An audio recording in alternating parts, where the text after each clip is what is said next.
Mesdames, Messieurs, Ladies and gentlemen, welcome to this third roundtable, the second half of our day. Some of you have been here since early this morning, so thank you so much for your interest in this very topical issue involving the Israeli-Palestinian conflict. I am the editor-in-chief at La Croix newspaper, and again, I would like to stress how important it is for us to be a partner here on this topic. The theme of this roundtable, what role for France, fair to say, in some, perhaps we could try when looking at this issue in the context of the Middle East today, saying that today France is marginalized vis-à-vis Iran. We're trying to come back to a constructive relationship with Iran, trying to be more clear in terms of its ballistics program to reduce its activities that are destabilizing the region. France also is trying to play a role to moderate issues, to also work with the Crown Prince of Saudi Arabia. France also that has a very realistic relationship with Egypt. And we can say that in the current context in which we see an axis coming into play with the U.S., Saudi Arabia, and that could include Israel, that France most likely does not want to be swept up in polarization in a dichotomy between Iran, Saudi Arabia, and the fact that it's playing a role in this conflict as a way of avoiding being swept up in this polarization, this dichotomy. So what is the role for France vis-à-vis the Israeli-Palestinian conflict? Well, for France, of course, it would like to be able to resolve this topic and also, domestically speaking, to avoid any tensions. So here we have 4 speakers who will enable us to be able to move forward in terms of our thoughts on this topic. What is the role for France? So 4 speakers. Now, in the presentation documents, it was indicated that Pierre Vimont, diplomat, would be present. Unfortunately, due to health issues, was not able to be here with us today. But again, he regrets it quite deeply because he had been the organizer of this conference in January, which was held when France had attempted to reactivate mediation on the Israeli-Palestine conflict. Pierre Vimont sends his greetings, but unfortunately could not come today. We have 4 speakers who will be taking the floor in turn for 15 minutes each. And then we will have a debate during the roundtable and then Q&A with our audience. So in order, we'll have Yves Aubin de la Messuzière. So it's many women during this roundtable, which is quite nice. Yves. Oh, I wanted to say it myself. So, Yves Aubin de la Messuzière was born in Rabat, who is a career diplomat. So in Amman, Damas, Cairo, Baghdad, among many other places in Tunisia. And the past few years, he has been in charge of the French secular task force, so working with many schools in the Middle East, and he also is a member of the board of directors of the museum in Marseille known as MUSEM. So to my left, we have a member with three nationalities: France, Turkish, Israeli. Somebody who's come to France, continue to work, to continue advising PhD work on modern Judaism, and also a senator of Europe Écologie Les Verts. We've spoken substantially about you when we spoke about the issue of radicalization. Now, with one of your colleagues in the Senate, you had carried an investigation into the fight against radicalization. After Monique, we have Véronique de Keyser. So you were born on this side of the Mediterranean. So you have a PhD in psychology, and you also have had a very long career in the European Parliament. You were elected from the Socialist Democrat group, quite keenly interested in foreign affairs, a member of the European Parliament Commission on Foreign Affairs. 2005, you carried out an observation of elections in Palestine. Other similar task forces sent to the south of Sudan, very involved in the Human Rights Commission, as well as the ACP-EU, so Arab, Africa, Caribbean, Pacific relations, and also quite active on the issue of Palestine. And then last, we have Esther Benbassa, born in France, but you lived in Tunisia. You taught extensively in Tunisia. You were also elected to the Senate representing the French outside of France for some 20 years. Or rather, this is Monique Cerisier-ben Guiga, and working with the group France, Palestinian Territories, working on the issue of social benefits, quite interested in the French living abroad, and vice chair of the task force, the Commission on Foreign Affairs, the Defense. So what is the role for France? What role is there for France? So Yves Aubin de la Messuzière, you are going to be presenting the view from a diplomat's standpoint, looking at the role for French diplomacy. Maybe you'll have a bit more time to be able to go back to what Pierre Vimont would have said about the French initiative, which took place last January. So, Yves, you have 20 minutes. Thank you. Well, thank you, Jean-Christophe. I'd like to thank iReMMO for having invited me. I can see that this symposium is going to be a resounding success in light of the quality of the people speaking. So I'll have a bit more time. It's the last roundtable.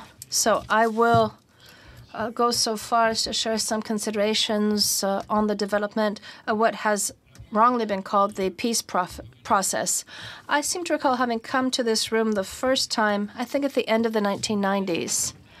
Perhaps I had participated in some 12 conferences and hearings for the Foreign Affairs Commission, looking at the Israeli-Palestine conflict. So it's a bit of a sad observation I will make, because the process has regressed to a certain extent, in particular since the Camp David agreements. This was alluded to so in 2000, and then also at Taba in 2001, which had defined criteria for a solution, and then what we had called the Clinton parameters, covering all of the areas of the conflict, in particular Jerusalem.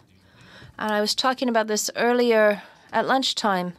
So Clinton, who had sketched out a new map of Jerusalem, the Palestinians wanted a right to return.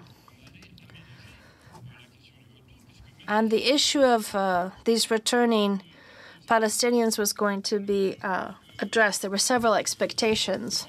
Now, since then, very little has changed. How can we still talk about this being a peace process? In the past, I was studying Latin. So rather than talking about a regression, I sometimes like to talk about a recessus. And we have seen the efforts on the part of John Kerry, among others, and seen that each one of the parties, as well as the Americans, are keenly aware of how challenging this is. We participate in meetings with François Hollande when he went to the territories and to Tel Aviv. We had several meetings, and I was at a dinner talking to the strategic advisor to Netanyahu, but didn't know who I was because I was there with the secular task force, and was asking how things had progressed. And he said, well, things are quite good, but what is your relations? Well, for the time being, you don't have any partners. And that's when I revealed my identity and said, listen, that's what was said to Yasser Arafat. If you feel you don't have a partner, then Abbas might be the most flexible partner. But I said it will be a failure. And 3 to 4 months later, I think in December, April, that is what had occurred. So we can see it is this is becoming a fiction, the whole peace process. Now, since we have seen the Arab Revolution, in 2011, we've seen that the Israeli-Palestinian conflict is very rarely on diplomatic agendas. Having said this, it still remains a core issue, which is what we heard earlier from Jean-Paul Chagnoulot during the introduction. I've been able to write in a book in particular about the very central role that this conflict continues to play. And it is considered to be a low-intensity conflict. The war in 2014, the very high tensions we've had in Jerusalem and in the West Bank, the Intifada. So we can see that the recent agreement between Fatah and Hamas most likely is warding off a new conflict, an open conflict with Israel. Now, what is interesting here is when we see the change in Hamas. I'm quite familiar with it. I was the first diplomat in contact with Hamas a few years back. So changes, as we've seen, which we've already seen at the leadership level, because Nada no longer refers to the Muslim Brotherhood. Of course, there's the Egyptian pressure in that area, obviously, and recognizing de facto the borders of 1967, which without stating so publicly, Hamas is giving a more open interpretation of its charter, which, contrary to what some might think, is still valid. And the task force that I had organized, sometimes alone, sometimes the British or the Americans, was, just as was the case for Arafat in the past, state that it's no longer valid. Then you're no longer under international pressure. So we've seen this positive turn of events. We can see that in Gaza that there's better control of the border in Rafah. Now, Hamas has, for many years, been dealing with jihadist groups linked to al-Qaeda or the Islamic State that are strongly anchored in the Sinai region. Now, after having pulling back in Iraq and Syria, all these groups are quite firmly entrenched in the Sinai region. We can wonder whether or not we won't see Egypt next. We can see what happened last Friday, as well as the Palestinian territories. That is what we're hearing in the propaganda of the Islamic State. So now things, again, can evolve. So Cairo, at the time of Mubarak, that if Egypt would like to take part in this conciliation, it's because it has certain security aims and is counting on Hamas to be able to fight against terrorism in the Sinai Peninsula. Now, the fourth consideration is, even though I'm saying there is no peace process, on the Israeli side there is a process, meaning that it's not a status quo, and we can see this in terms of the settlements, because it's increased by 123%. These are the figures from 2014, had just been relaunched in Jerusalem in order to set up the Jerusalem area, annexing land. There's pressure from the U.S. saying that there is an initiative, but we know that in the history of colonization, at a given point in time, you might have a freeze, but that things always resume. So we can see some genuine concerns here. So the Prime Minister has stated that when we put pressure on him, he will state this will not happen under my mandate. And then we need to look at the reality within the government. We spoke about Naftali Bennett, the education minister, and continuing to state the very Jewish nature. And this has been addressed to us, the Europeans, to the Americans, that the world has to understand that the West Bank will stay under Israeli sovereignty. So also we can see on the Israeli side something that is new coming from Netanyahu is that Palestinians need to accept the Jewish nature of the state. So we can see what is happening. We said this earlier. This law still being discussed within the Knesset, and that would make Arabs second-rank citizens. Now, we heard from our friend Zev Sternhell, and we've heard from others. But I think that during these various sessions, we haven't said the word apartheid. I have a very hard time saying that. Oh, maybe it was said and I just didn't hear. But even the Americans, even Kerry said, if you continue this way, you're going to become an apartheid state, which led to very strong reactions on the part of the Israeli government. But within Israel itself, which is new, to be able to talk about apartheid. Now, we do know some are hostile to this law. It's Lieberman who is hostile because he considers that it's a minority that would be affected by the law. They'd be second-ranking citizens, whereas they should be able to enter the army. They participate quite actively. It's always interesting. It's a bit of an anecdote, but just to describe this for the Druze. Now, we also have the initiatives coming from the new U.S. administration. And when we read the media and what's been said,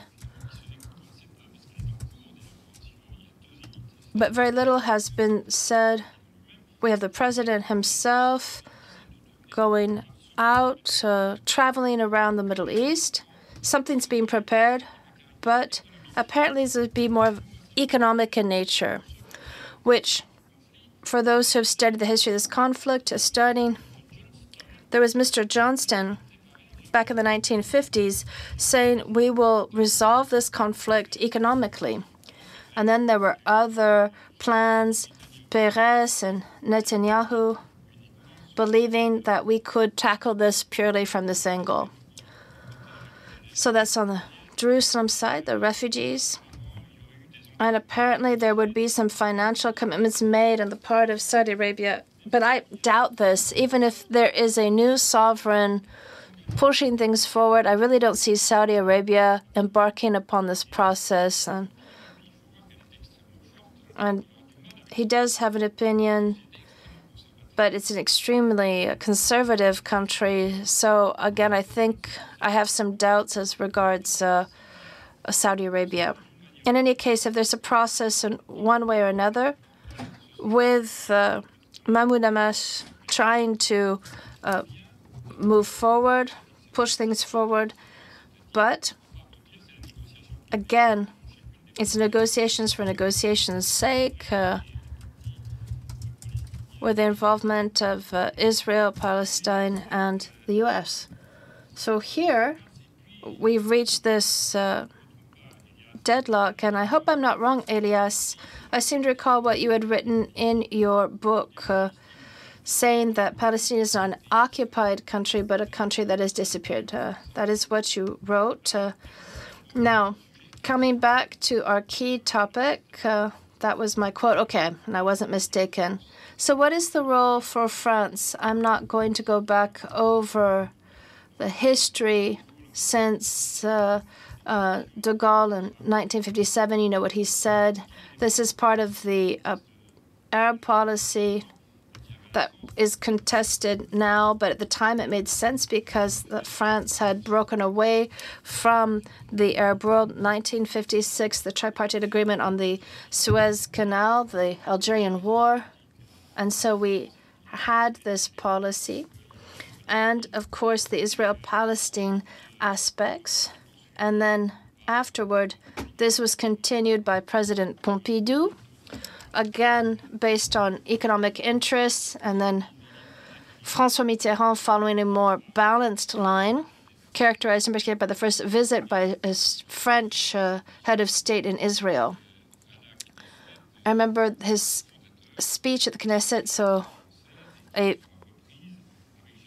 fundamental part of the French doctrine, which afterward was followed up on by Jacques Chirac. So it's a Godot-Mitterrand line. And we speak about that line. In particular, it is France's policies in the Near East. Nicolas Sarkozy, at a given point in time, said that he was pro-Israel. He's very familiar with the situation, knew Netanyahu, had worked with him when he was minister for the economy. And coming back to this line, and he was the one who had taken the initiative within Europe to designate Jerusalem as the capital of two states. And he said so at a speech at the Knesset. Some things had shifted. Some of the members left the room. And there also was another reference to Jerusalem as the capital of two states. Now, François Hollande, frankly, when we take a step back, when we look at his speeches, he pulled away from that line. And what matters when a former ambassador, having gone to all of the conferences of the ambassadors, when I heard the speech in August, slightly after François Hollande took office, when he spoke about the right to self-determination of the Palestinian people. So he was referring back to the 1980 European statement in Venice. Now, I personally took a closer look at this, and I saw under pressure he had not wanted to mention the Palestinian people, and then he came back on that decision. Now, we get the impression that he believed in that. I think that François Hollande was not particularly interested in this issue. He can't say that he's anti-Palestinian or pro-Israel. It's that this was an issue that he was just not as keen about. And we'll come back to Macron later, but when Laurent Fabius had launched an initiative, it was spoken about quite little. It was in the framework of the United Nations. You notice that the quartet was not working. And so he spoke about a support group for this quartet, which was made up of the permanent members of the Security Councils, and to extend it to Egypt, to Saudi Arabia, and Jordan. So there was the first meeting held in New York. And given the very strong criticism coming from Israel and the American reluctance, France decided not to present this draft resolution. So we had the pressure there, in particular coming from the U.S. Now, once he was appointed, Pierre Vimont, in order to carry out this commission, it was one of the most important positions in the Foreign Affairs Ministry, saying this is one of the most difficult assignments you can have. He was quite brave in doing this. It was the conference held in Paris that was focused on the two-state solution to try and avoid a dwindling of this solution based on two states. And contrary to what might have been said about it, the aim of the conference was not to define the parameters of a solution, rather saying that only a state solution can work, and that will involve direct negotiation. So the goal being to create a context and environment that would be conducive to resuming of dialogue. And various working groups were set up with this aim in mind in order to come up with incentives involving the consolidation of the future Palestinian state, so support, aid, and economic incentives, as well as another working group looking at the dialogue that would be necessary between civil society, and there were some meetings held. All of this to say that as regards this meeting, contrary to what has been said, I mean, I myself have been quite skeptical at first, and we're very enthusiastic at the end. It was very helpful to look what was on the table. There were no other initiatives. So if you look at the objectives that were set, to consider that this conference was successful because it brought together 70 countries. 50 were invited, 20 others asked if they could be involved, and international organizations, including some 40 countries that were represented at the ministerial level. That is why this most likely was not enough, and it's true that we can criticize this, and rightly so. But the problem, and I pointed this out, is that there weren't any in the final press release. They didn't talk about what would the next steps. So it wasn't due to the new president. Prior to this, all of this had lapsed. And it's unfortunate because we carried out diplomatic engineering, organizing this with these commissions so that they could turn in their report. So no follow-up mechanism defined. Now, what can we say about the position of the new French president on the Israeli-Palestinian question?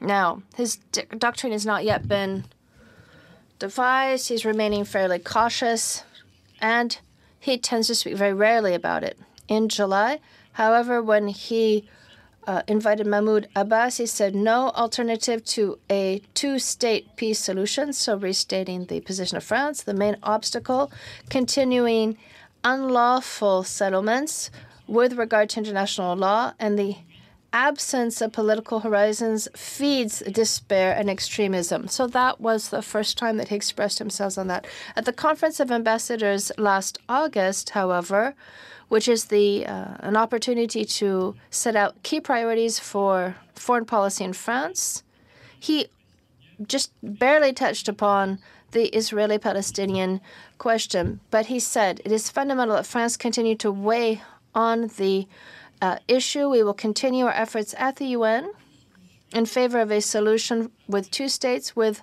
Jerusalem as a capital of two states.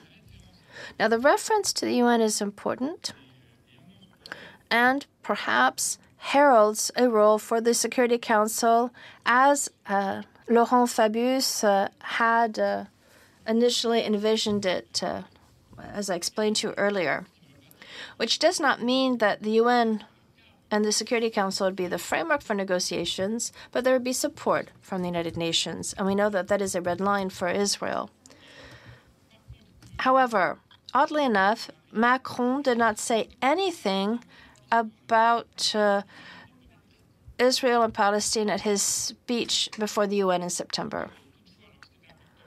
Maybe the timeline was too short, but at the same arena, he did express, I think quite firmly and very sincerely, how much he cared about multilateralism, the role of the UN, as he did on the Syrian issue. And for the Syrian issue, we can find something similar. So this group made up of permanent members of the Security Council as well as regional powers. So we had the Trump initiative, and in a statement indicated that he would express his support to Trump in launching dialogue and that France would be available in order to facilitate this dialogue. But as diplomats were a bit skeptical, we'll have to see what comes out. It will take some time and see what happens before we support that. So we'll need to wait for this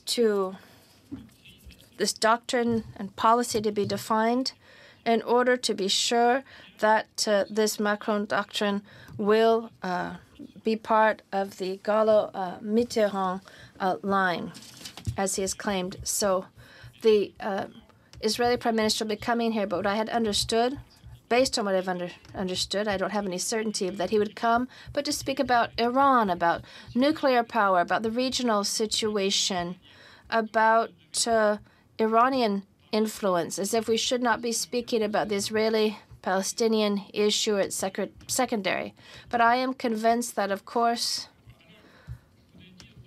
that steps will be taken. I wanted to give my viewpoint because we can all have a personal viewpoint coming out of the foreign ministry, of course, foreign affairs ministry. What can we expect from France? Maybe I've gone over my time. Oh, you have 2 to 3 minutes left. Okay. So I think that we have an overall strategic view, taking into account the crises in the Middle East, that we can't just isolate them. These are crises that tend to feed off one another, and that this has an impact on the others, including Arab and Muslim opinions. So our diplomacy cannot act purely based upon very tragic current events. We need to get beyond emotional diplomacy and that of the short term.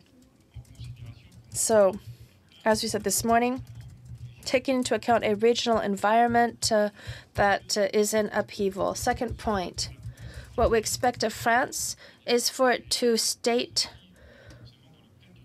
quite clearly and to do so while restating the corpus of UN resolutions, for us to hear its voice more clearly, in particular when it comes to the creation of new settlements. And this is what I heard from an Israeli friend earlier, Ben Salem, that France has been silent even compared to a country such as Germany, and that it demonstrates its determination in underscoring the genuine risks of the status quo, to do so with its European partners. Germany is encountering problems. There's the idea of associating Germany, which could change things, as well as Spain or Italy from the south. We do not have to have a consensus with 28 countries, which would be impossible to find. So the last point, as regards the recognition of the Palestinian state. Now, of course, we cannot delude ourselves in this context. Laurent Fabius had brought this up and then gave up the idea, or rather it was his successor who did. However, we could include it over a longer period of time, as elections have been announced in the Palestinian territories. If the conditions are conducive, we could perhaps envision this. And the last point, and I won't go into too much detail, but that we need to take into account the resonance of the Israeli-Palestinian conflict in France, as we saw it during the last war in Gaza. Thank you very much. Thank you. So thank you very much, Yves Aubin de la Messuzière. So starting with General de Gaulle, coming up to President Macron. And again, perhaps Emmanuel Macron not expressing himself extensively on this topic. Now, Esther Benbassa, are you impatient? What are you personally waiting, I'm not going to say from this new administration, but from this new president? And perhaps a question. We're going to have the year of France and Israel in 2018. In terms of cultural diplomacy, is this a topic that you think is judicious? We have other issues, for example, a French lycée that'll be opening up in Ramada. I'd like to begin by thanking the organizers of this conference we're having invited me, because I won't be adding in anything particularly new, and I will not be able to breathe new hope into this, because I don't believe that hope is currently within our reach. However, I do, of course, believe that as a senator, that it is quite positive to see so many people here within our Senate. We've always tried to give the floor on these issues, and we are quite lucky to be able to listen to you, to learn from you. I don't have any key ambition here. I'm a very impatient woman, but as regards this conflict, I become extremely patient, perhaps even a bit pessimistic, but not resigned. No, I won't speak about my emotions. It is not the place to do so. I will speak about the very little we've been able to do in order to try and give meaning to our convictions, to our support, to the creation of a Palestinian state alongside the state of Israel. As you know, France in 2011 had already voted in favor of Palestine becoming a full-fledged member of UNESCO. That was one step. France then had said yes to Palestine becoming a non-member state of the UN on November 29th, 2012. Now,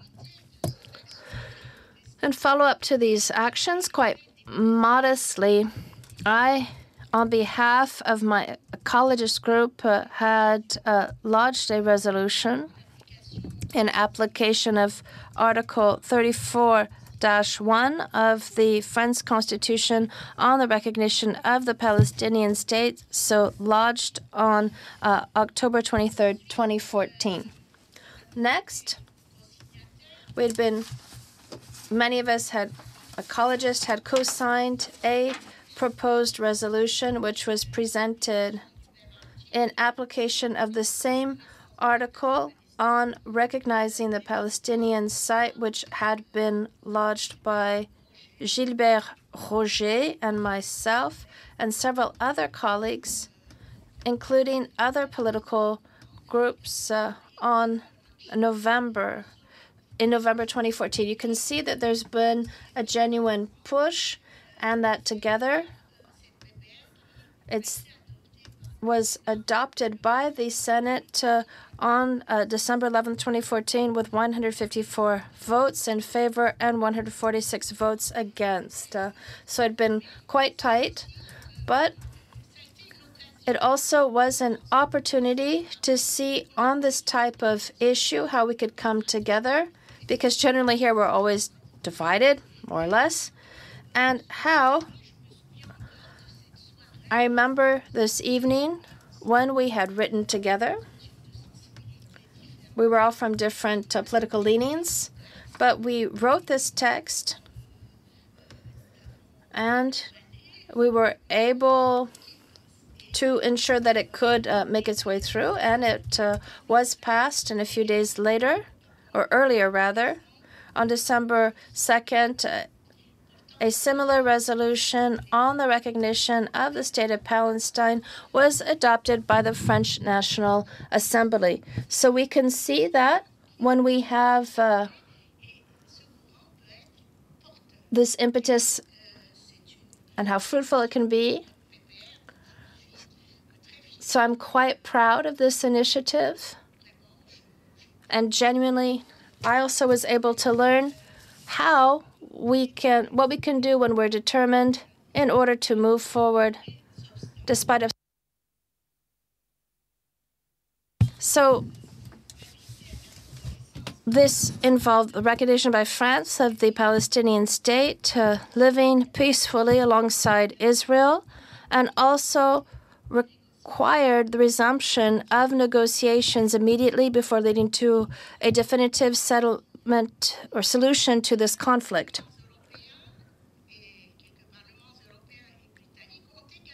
So the British Parliament also voted their support, and that only this could lead to a legal follow-up to these resolutions. So as a historian, I wonder how we could not go further after this series of recognition. And there were obstacles. And I think that these obstacles are also local. We haven't managed to give more strength to this movement. And actually, the recognition of the Israeli state by various countries is not new, since following the independence of Palestine on the 15th of December 1988, the Arafat and the National Palestinian National Council were recognized. So 89 and then 89 countries recognized the Palestinian state, amongst them lots of countries from the Arab League, Asian, African countries, and Eastern Europe.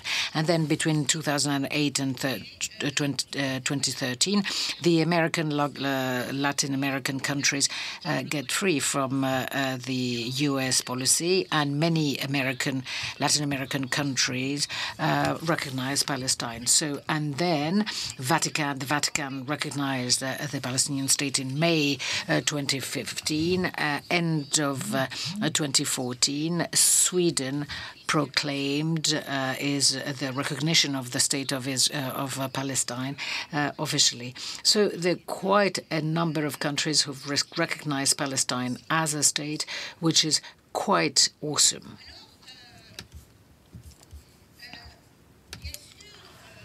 So, you know, these are small steps.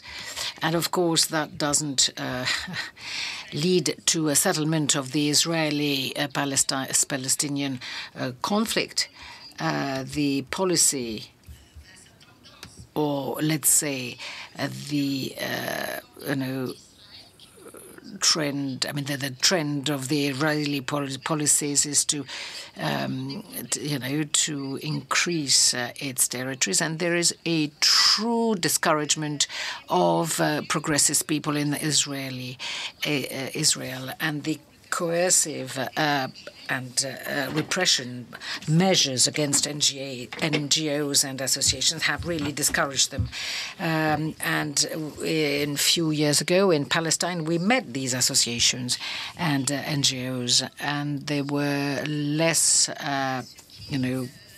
harassed and nagged than they are now, and they were more determined. I mean, of course, to this you've got to add the pursuance of colonization, which makes the two-state solution almost impossible, given the map, which is, cropping up. I mean, the West Bank is really full of holes, and so the two-state solution becomes a utopia. There is a backsliding compared to what happened in previous years. But there is a support by the population, at least in its great majority of the population, support the government's policy vis-à-vis the Palestinians. I was in Israel a few months ago, and I attended. And actually, I wished I hadn't, and I didn't want to, because it was not encouraging at all. And I attended the trial of this young Franco-Israeli soldier who was before the court, and Tel Aviv, which is a sort of more a city more to the left. I mean, more open-minded, less withdrawn, not really. I mean, very little, religious, and there were fights in the street. It was surprising. We couldn't discuss with people. This subject always cropped up. People were literally fighting. The support to this, of this man was really significant. And I grew up in Israel, and I was shocked. As soon as you a bit cool, and then you go to a shop, you are told, well, you're supporting Palestinians now. And these were things we never heard.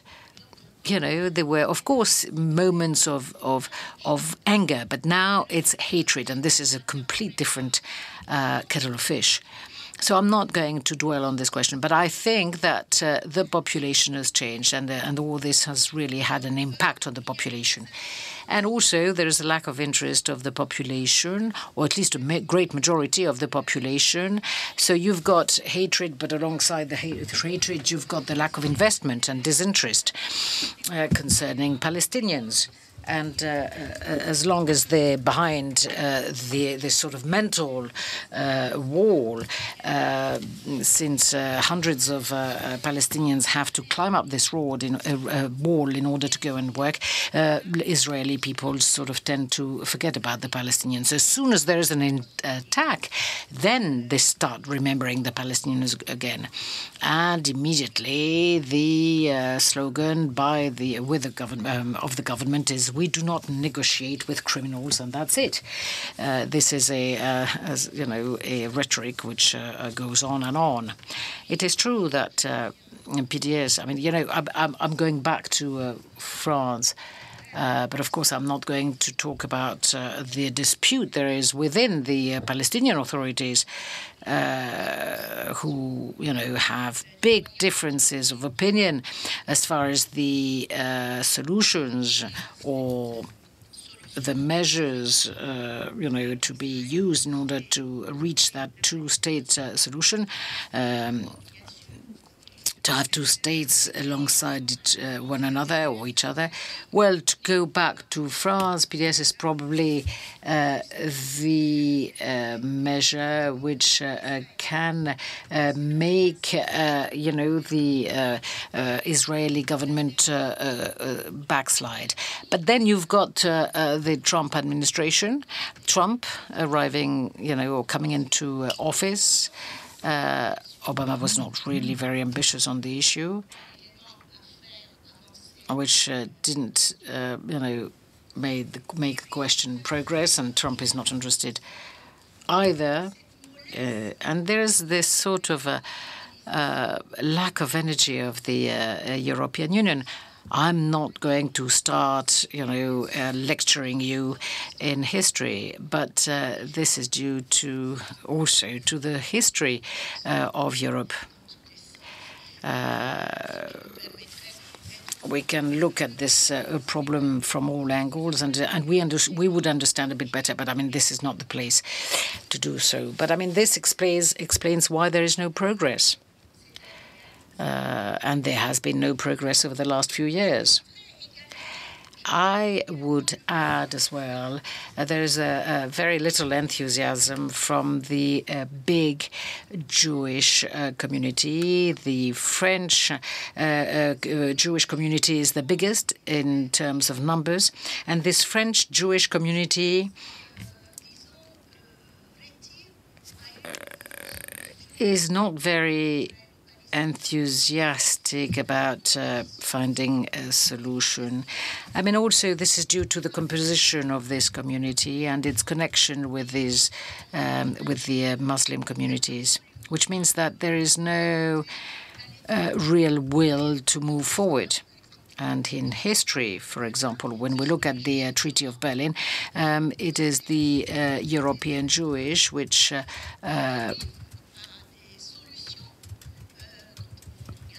push the situation forward so that there are solutions.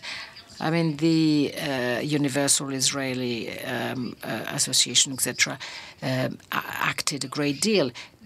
Today, there is no such actions, and there is a rejection, actually, and no interest in trying to find a solution.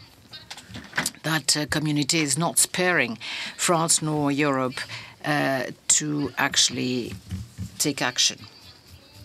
So, of course, Macron recently, it is true, even during his campaign,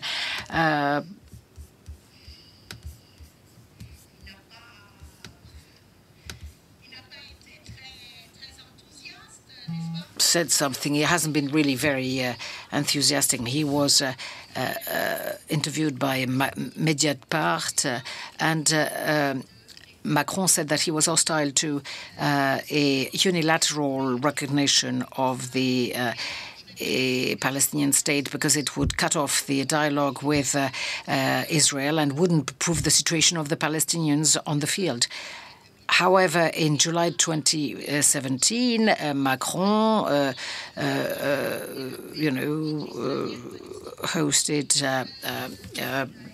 Mahmoud Abbas and said that he was declaring it was supporting the dialogue initiative of Trump that he had met in, and he met also. Trump had met in May the Israeli, but I would conclude by saying that the big obstacle to a solution is the taboo-free implementation of the idea that the person who would criticize Israel is anti-Semitic. I mean, it's true that there are abuses here and there. It's true. We cannot ignore them. But yet, I do not even understand this comparison. Even Israeli people are not Zionist any longer. So why, and since when are people anti-Zionist? I mean, a French person who criticizes Israeli policy has not migrated to Israel, hasn't joined the army. I mean, there's no real elements that explains that, because you don't agree with Israel, you've got to be anti-Semitic. I mean, really. And I suppose that you anti-Zionist when you criticize Israel is really an abuse. And I think that one ought to think about this problem, which is going to hide the real issue. Because even people with very good will who are going to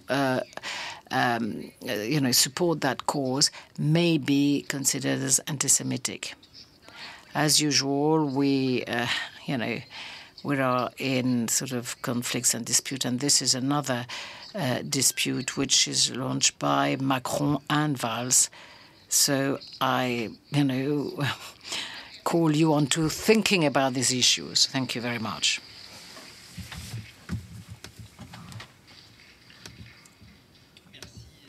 Thank you, Esther Benbassa. Esther Benbassa will have to leave in 15 minutes' time because she's teaching at the École pratique des hautes études. Thank you very much for this presentation. You reminded us as well the number of states who recognize the Palestinian state. you have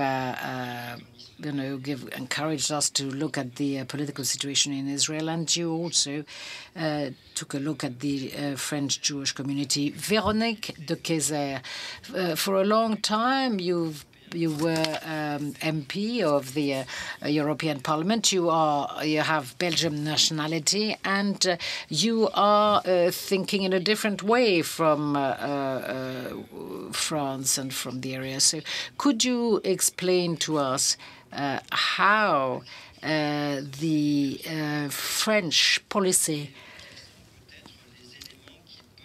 perceived and understood from the point of view of the European MPs, and how can you explain as well that the Europeans are quite soft vis-à-vis this issue? Thank you very much, and I'm going to agree with what Esther said, but as a Belgian citizen, I'm not going to advise you to adopt any policy for your country, but I'm going to start from Europe, and France is a important country in Europe, at least for the moment, and I'm going to start from the lack or the absence of reaction or action of the European countries, which actually is to be seen not so much in the text or the commitments, but in the a sort of stunned attitude vis-à-vis colonization and settlement. So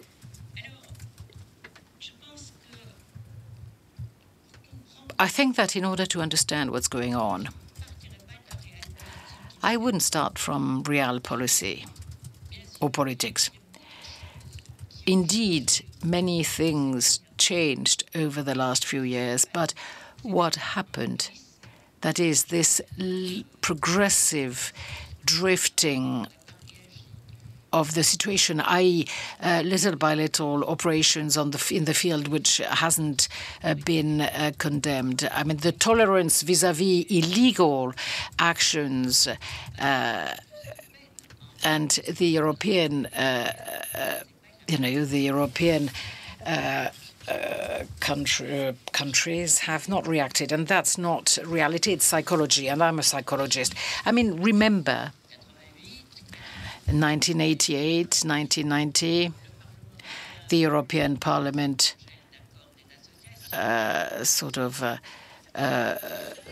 take action and all this,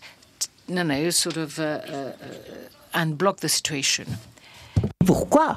Mais pourquoi? And the whole issue is to know how policies which prove to be, right, I mean, more and more to the right, because now we have Lieberman. At one stage, he was considered as the worst one, and now he's just, humdrum. How come, with this drifting to the right wing, the right extreme, right of the right, the Europeans didn't react, and how was, this possible? So how was it possible for Europe to swallow all this? And our friend from Bethlehem was saying that Europe has the tools. I mean, Israel is, or the European Union is the first economic partner of Israel. We've got association agreement, and Article 2 stipulates that the country we have agreements, one must comply with human rights. We have violations of international laws which are stark. So we've got absolutely all the tools to at least cause a reaction, even if there are no sanctions following suit the statement. But, I mean, nothing has been said, nothing has been done. And the European Union is quite capable of carrying out sanctions. I mean, when the annexions of Crimea, happened, they decided on sanctions. There were sanctions against, African countries, against Syria. So the sanction is not a problem for Europe. But then we've got the weight of history, of European responsibility. I mean, there is a sort of sanctuarization of the Palestinian, Israel-Palestinian issue. And diplomats are marvelous, they are brave, but, they do not touch this issue. And it's the sort of a protection of this issue because it involves our responsibility vis-à-vis the Jews. And as a European citizen, I'm feeling responsible. And as Belgium, we've got quite a lot to be criticized for. But it's no reason why the Palestinians should, pay for this. And as Mrs. Benbassa said today, if we criticize Israel, we are, named anti-Semitic. So it's, populism, mixing up the whole concepts, and we have a president of big states as the United States who mix things up all the time. So we have sanctuarization, we have a rise in populism, we can say whatever is said. There is absolutely no reaction from the authorities who are legitimate in taking measures such as summoning a country. And when you do not, stop the crossing of a red line, then you end up accepting anything. And of course, far from me the idea of making any comparison with what Israel does and other examples in history. But in history, when the red line kept on changing, it all ended up in tears. So we all have the feeling, the sort of feeling, diffuse feeling, that anything can happen. So I left the European Parliament in 2014, only 3 years ago.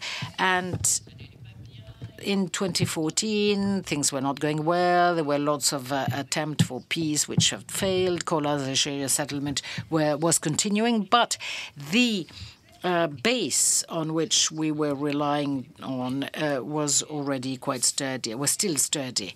You had the parameters for the peace negotiations. The European members were around, uniting around these criteria.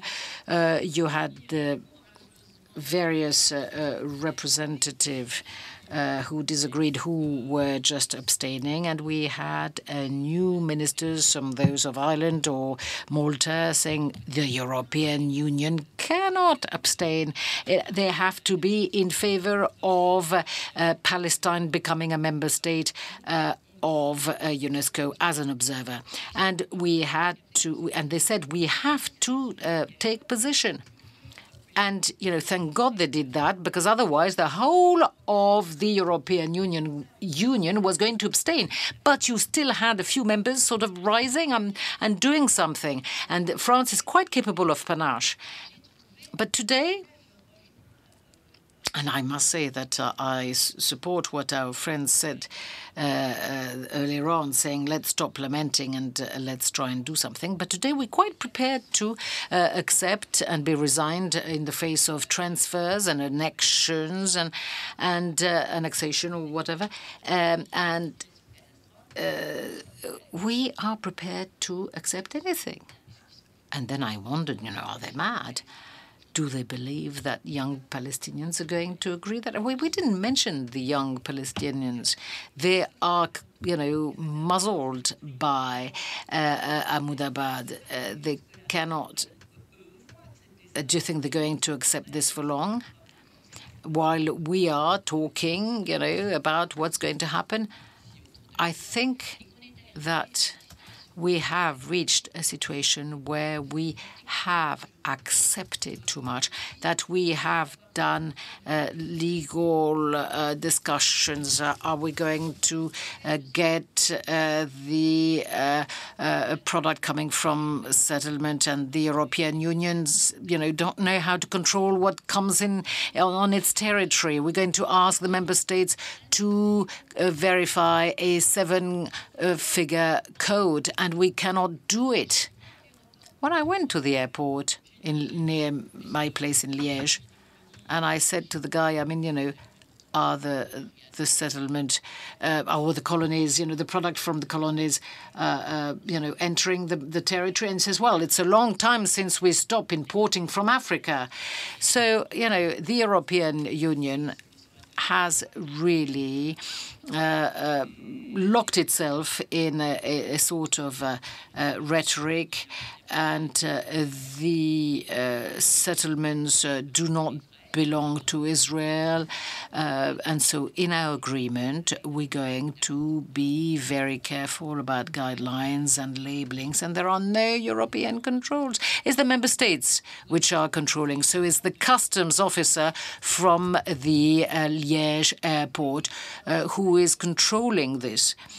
So you see, there is no political vision. We feel that, we're doing the right thing, we do the minimum, and we preserve the possibility of a two-state solution. It doesn't work like this, and it's not the way to preserve a two-state solution. It's thanks to political courage that things are going to happen. People like Esther Benbassa had it, or Chesson today, and I think that Fabius, who was a very shrewd guy and intended to extend those negotiations, we couldn't take place only with the American godfather, but needed the support of the United Nations, were doing right. And so those who are convinced in the European Union, and they are in the EU, because the parameters from the European Union are not shared by all the member states. Eastern European countries do not want this criteria from the European Union. And so the European Union is completely powerlessness, because there is no common position on even a minimum amount of criteria as what to know in order to make the situation progress. But we still have big countries. We don't have Poland. We're not going to have some European, Eastern European countries. Let's not talk about Spain or Italy, but we can attract them. But I very often lamented when people were talking to me. The small little Belgium person. People were saying the engine of Europe, that is France and German, they're going to carry Europe. Well, of course, I was part of a small country. I was not very happy. But today, in this situation, vis-à-vis the Palestinian, I think that the Macron government could grasp this issue, because the French president said that he was not pandering to the populist voices, and he showed that he could be independent from that, so he can do something. And there's no risk in trying to talk to him and persuade him to do so. And I'm sure that there are a number of people who can do it. Don't ask me to talk about his policy. It's not my brief. But today, we do not need a political map today. Peace and political peace exists and come from people we least expected it from. So we ought to put all our commitment, our weight, our leverage in solutions which are going to counteract a drifting which today can only lead to catastrophe. Because the time is serious. Winter is coming. And today, there are people who, do not know what to do, and the best thing is to offer a possible voice and channel.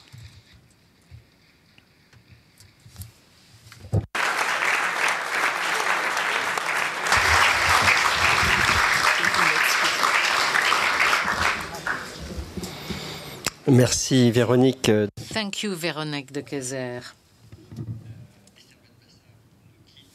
Esther Benbassa is going to leave, as we said. She's got to go and teach. Thank you very much for your presentation. Véronique de Keyser talked about this immense European paralysis and has described how little by little we fell into it because we didn't react to the little, step at a time abuse on the field, and you ended up with a call for President Macron. I mean, it's one more call, if I may say. Now, Monique Cerisier-ben Guiga, are you also betting everything on Emmanuel Macron? Can you talk to us about the projects you are thinking about? I don't have the slightest idea of what the new president of France will be doing in this area. Up until now, I have not seen any clear stance that would enlighten us. I will not be addressing that. However, there's a request that France become involved, that it take action. So what is the responsibility that we have? What objectives do we want to reach? And what means do we have in order to do so? So I'll be speaking, first of all, about our responsibilities.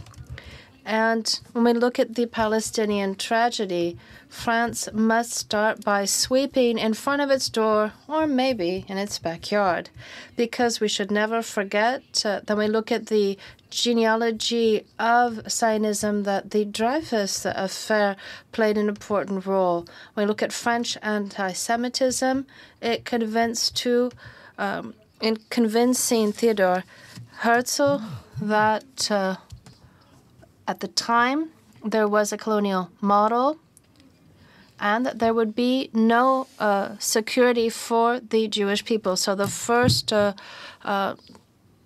part of shared responsibility we can see in history. So I can conclude that the tragedy in Palestine is not just a Middle Eastern issue. It is a European issue in its origins as well as in the forms it takes on today. It concerns France, as it concerns all of Europe, Russia, the United States, the 33 members of the United Nations who voted for the creation of a state of Israel in 1948 without taking into account the protestations coming from the representatives of the Palestinians and without ever creating a Palestine state other than on paper. So today, there is a Palestinian tragedy. You see, I'm not going to talk about the Israeli-Palestinian conflict, but it is not a conflict between one country and another, one army and another. No, it is the tragedy of a people. So in light of this tragedy, I would like our governments, generally speaking, to forget the fact that anti-Zionism equals anti-Semitism, which seems to be the way that they have framed this issue. No, any critique of the oppression operated by the Israeli government, its army, its settlers, or their militia is not anti-Semitism. It can be the case, but is not generally the case. And I think that saying so is a fallacy, and it is an insult to their intelligence and an insult to millions of French. And in reality, it is intellectual terrorism. It is unacceptable.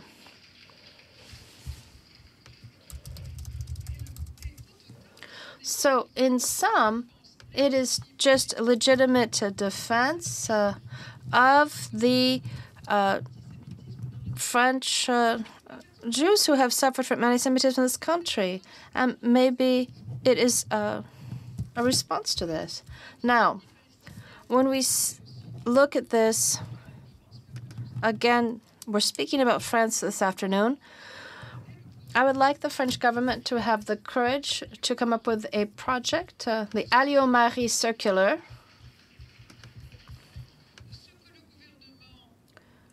that it abrogated. This is something that under Hollande they never had the courage to do because, as has been said quite rightly so by the Minister of Justice, on the other side they're stronger than you. So what is happening? When we look at the purely verbal official condemnations of the Israeli settlements in Palestine, citizens, you, me, are acting at our level, as was done in the past, against the war in Vietnam or South African apartheid. I am just old enough to have been familiar with both of those. The goods produced in the Israeli settlements in occupied Palestine are goods stolen from a people that is being, in order to produce them, deprived of its lands, its water, and when you buy that labor at a low price, which is the case in the Jordan Valley, for example, after having put them in a situation they don't have land, a home, water, they have to work for the settlers. These are goods produced within the framework of a crime of war, if I understood the presentation this morning from Géraud de la Pradelle. Did I understand that correctly? Selling stolen goods is fencing. So we can see that you are taking advantage of this. So how in France can they be found guilty for this reason? They have refused these stolen goods. It has become an offense in France. And I believe, on the contrary, this is the example of what a European Union consistent with its founding principles should do, not labeling products saying stolen goods, but buy them if you want. No, the European Union should ban any imports in its economic space of products from the Israeli settlements in occupied Palestine. That is an act. These are not just empty words. So that means that someone who has carried out that criminal offense, if it's not directly a crime, that needs to be sanctioned. And that should give food for thought. Now, apparently that's what justice is intended for. So this is the position that the French government should do if it's consistent with its domestic laws and its international commitments and what should be defended in European organizations, which is not the case. Perhaps this will happen under Macron. I hope so. Now, in light of the Palestinian tragedy, if Europe is not capable of uniting itself according to consistent positions, because the countries that participated the greatest extent to the genocide of the Jewish people by Nazi Germany feel so guilty that they cannot demand that Israel be consistent with law, that the France, which is not completely innocent in this area, that it at least be consistent. For example, if you have a French person who was arbitrarily held prisoner in Israel, Salah Hamouri, that he be defended. It is the case for any French people unfairly held in. So he has not had a trial. He has no right to defense, and he is in a prison. And like all the Palestinian prisons, he's been taken out of Palestine on the Israeli territory, which also is a crime of war. It's a war crime. So finding consistency, because what is missing in the French attitude is consistency, the consistency between what you do and what you say, so between the principles that are stated and the actions generally carried out, and that this be consistent, which would mean to stop carrying out one policy with your right hand and the opposite with the left. Not to make Israel a special partner of our country, economically speaking, militarily speaking, as well as in the area of security, where thanks to the coercion carried out on the Palestinian people, Israel is a technique in terms of coercion techniques for population, as we're looking for this coercion vis-a-vis certain people in our country. Israel is a good partner. So, not making Israel a special partner of our country while spending a tiny amount of humanitarian aid in order to slightly protect the Palestinians in the West Bank and the Gaza from the Israeli occupation army. Building classrooms, repairing wells, ensuring that there is drinking water is something that is being done by the teams, and that is quite good. However, in Paris, where we know that thanks to the report that comes out each year on what is occurring in Palestine, that in Paris they only protest quite lightly when this work carried out and paid for by the French taxpayers is destroyed by bulldozers from the occupation army. Should this be our special partner? So being able to find consistency. France has signed the International Declaration of Human Rights. It even played a large part in drafting it. The Geneva Conventions, also the Convention on the Rights of Children. So as a signatory, it also should ensure its application. And a permanent member of the Security Council of the United Nations. Now here, this echoes back to what Véronique de Keyser said.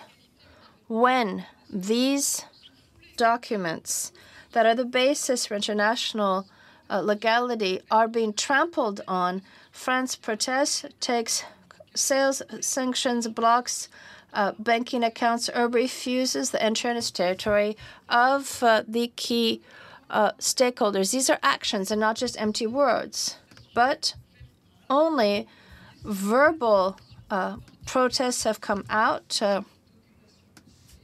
when these infractions ordered by the Israeli occupation army, when these infractions are carried out daily within the framework of the colonization, the blockade of Gaza, and looking at what the annexation carrying out on the Palestinian territories, nothing is being said, and there never are any sanctions. Or if they say anything, it is always with many euphemism. So, acting in this way ensures that criminals work with impunity, and it's something we can't accept. Acting this way is depriving a colonized people of any international protection. For France, in 2017, this means that, or would this mean that colonization has been a crime against humanity, as was said very recently by a candidate for the presidentials after visiting the Mediterranean? But it would only be a crime against humanity in the past and only on this southern bank. But if we look at the eastern bank, can perhaps political maneuvering mean speaking as little as possible, in particular not sanctioning it. So I would say that quite to the contrary today, to protect the Palestinian people from colonization, annexation that are actively being prepared, France must at least have bilateral recognition of the Palestinian state. Now, I agree it will not protect the Palestinians from the day-to-day price they pay for colonization, but they have a desperate fight for survival that would be thus become legitimate. This would be weighty support for Israelis such as Hagel Ad and Amir Haas, whom we heard about this morning. They explained what sort of threats they were under on them, on their families, due to their positions.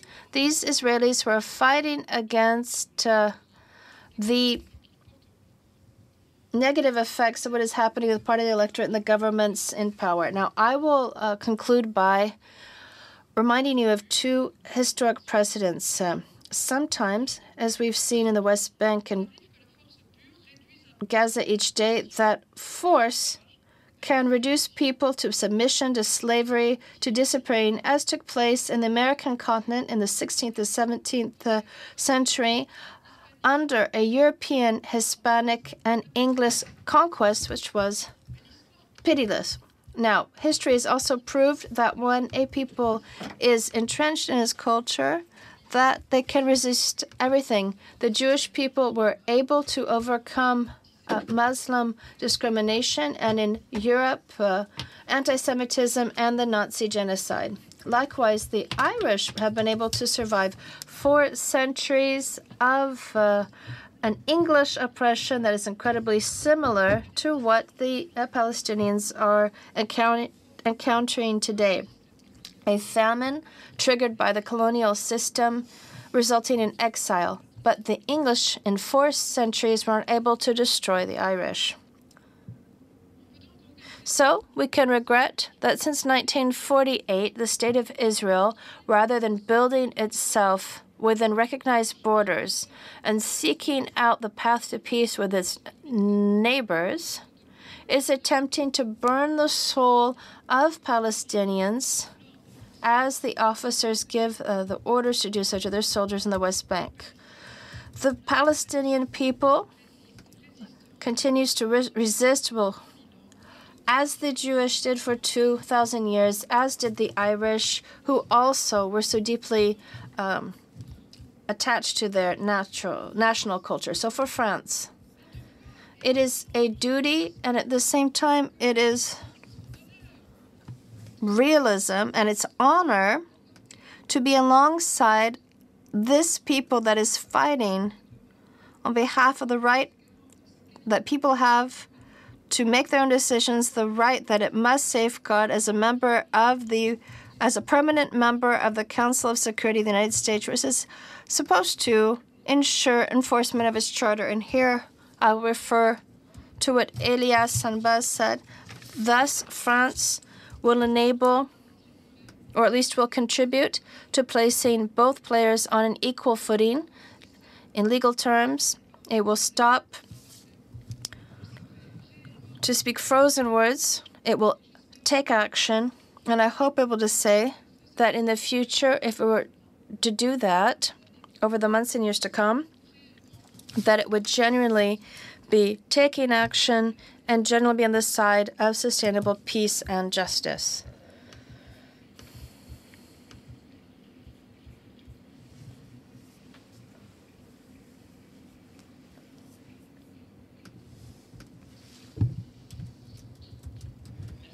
Thank you very much, Monique Cerisier-ben Guiga, for this advocacy.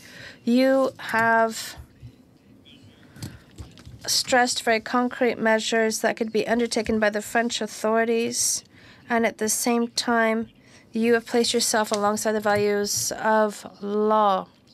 So many questions that have come in, so without any further ado, we will be addressing those. And in particular, we have 2 questions that involve the relations between France and Israel.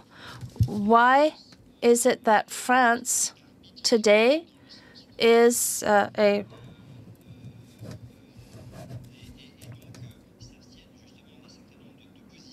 acting like a referee, abstaining in terms of expressing its position vis-à-vis Israel? So I'm going to turn to the speakers and say, what about military and security cooperation between France and Israel? And another question is, Mr. Macron and perhaps the previous administrations are not being won over by the economic mirage of Israel as a startup nation. So why is it the French decisions are what they are today?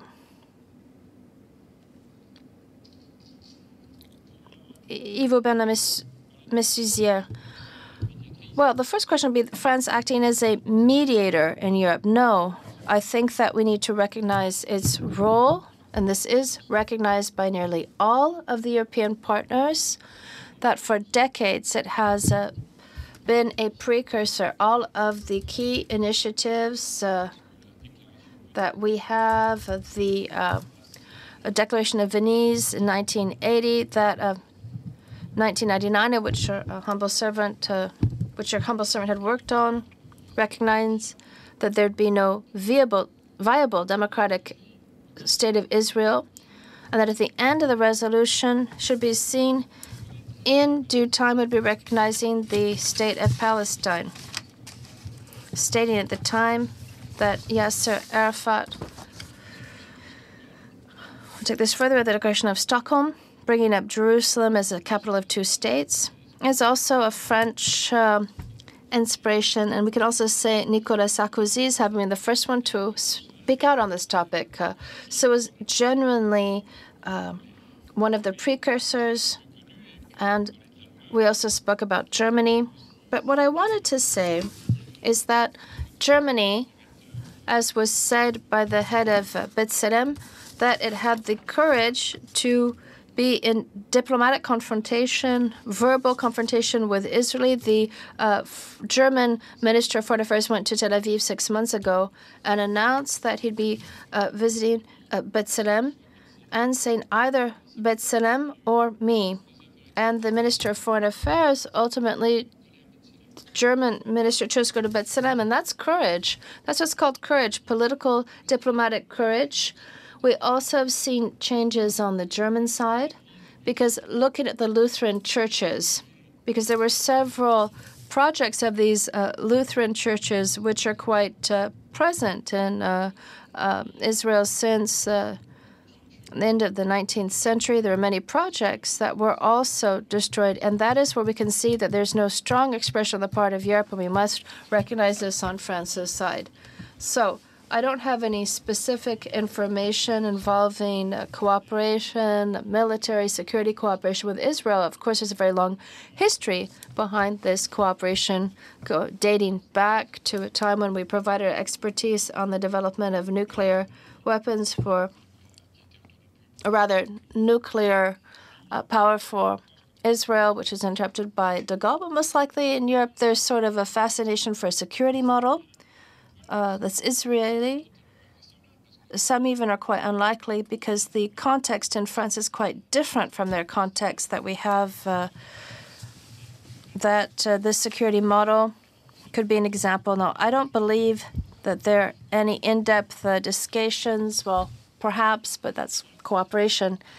As regards technology, when we were with President François Hollande, Israel and Palestine went to Palestine.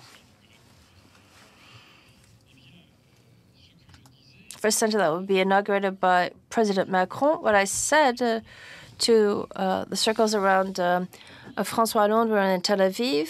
When you see the university, you see the high technology, I said, here's the Israel we should like, and that we like. And what is surprising for those who are very familiar with Israel who go to Tel Aviv is you get the impression that you're somewhere else. It's a different Israel.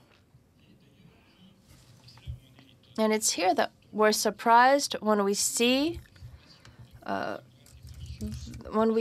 hold that religious teaching has. And that's something very different from this Israel that's developing, that's on the leading edge in terms of its technology and universities. So it's an opportunity to say this, but quite swiftly, that, Monique, we need to differentiate between the boycotting of all Israeli products, because BDS is for all of the Israeli products. Originally, yes, no. The BDS exclusively involves products from the colonies. The problem is that there's a BDS in France that was different from the BDS of other people in this room, and a very serious organization such as the AFPS. Now, if you'll allow me, I wanted to go back to what Monique had said, and I'd like to overemphasize this, saying that yes, wells, very nice, classrooms, very good too. I'm exaggerating voluntarily.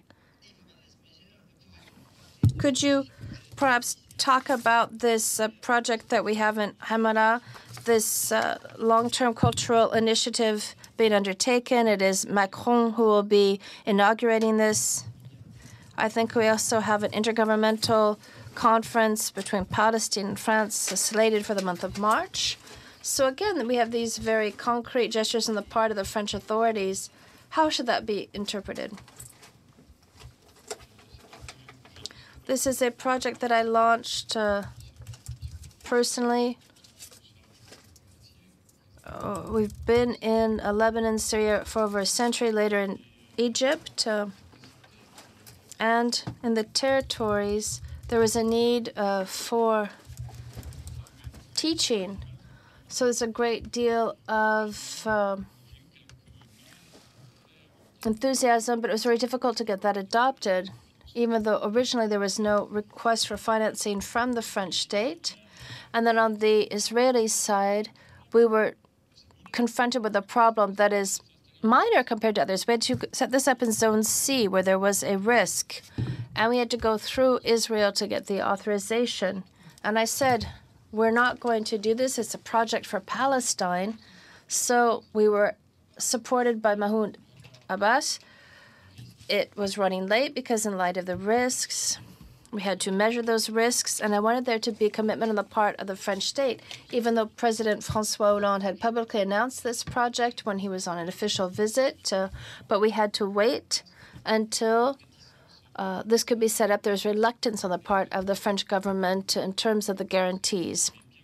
But of course, it's true that there's silence, or there have been really very minimal responses. We saw that there's destruction of projects financed by NGOs and European nonprofits in the territories where we tended to see more silence imposed, or they would deplore things but not condemn.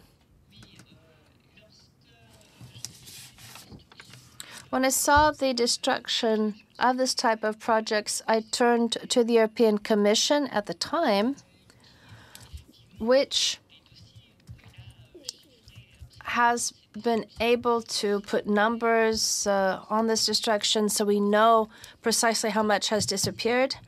But the argument was put forth when I said, why do you not do anything after this destruction? The argument that was given to me by the commissioners was that these projects are the property of the Palestinian state. Once they have been built, once they were built, they were given to the local authorities or to the Palestinian Authority. The Palestinian Authority does not want to ask to be paid back by Israel. So the European Union is no longer the owner and therefore cannot position itself. It doesn't hinder them from protesting. Well, of course not. Of course not. But I'm speaking about a legal action that be undertaken. And this is in particular the Gaza Strip and the electrical facilities. Okay, well, thank you. We're going to move forward because we have many questions that have been asked.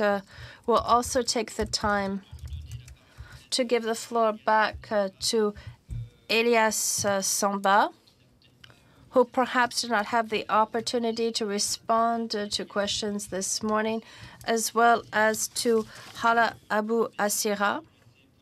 So there are many questions that were asked, in particular looking at the boycott, its criminalization, considering that boycott is part of freedom of expression, and that there's they're ahead on this topic compared to France. And do you think that 10 years of Bds campaigns in France has helped Palestine? Has not it brought down solidarity with the Palestinians in France? And a third question, which is related to one of the points brought up by Ms. Cerisier-ben Guiga, saying could France perhaps not be taking action against the militants, the activists involved in BDS? Well, the former Minister of Justice, Mrs. Taubira, had set up a Council of the Wise Men, and I was part of it. And we were asked to see how it was possible to cancel the 2005 circular Oh, no, it was maybe before, because, no, 2005, it's emergence of the BDS movement. And so all the prosecutors were asked to prosecute any boycott action whatsoever, whether they were for Israel or not. And so we realized that except for a few cases, prosecutors didn't apply the measure. Why? Because there is the Act of 1881, which is a free, stipulate for the freedom of speech, but also there is also a law on discrimination against the nation. And I think that it was in Colmar that there was a decision made by the court concerning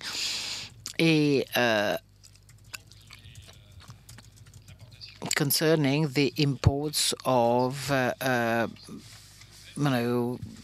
products from other countries, and then it applied to Israelis. So the Supreme Court took a decision which is now has become case law, but that doesn't prevent the BDS movement to get bigger and bigger.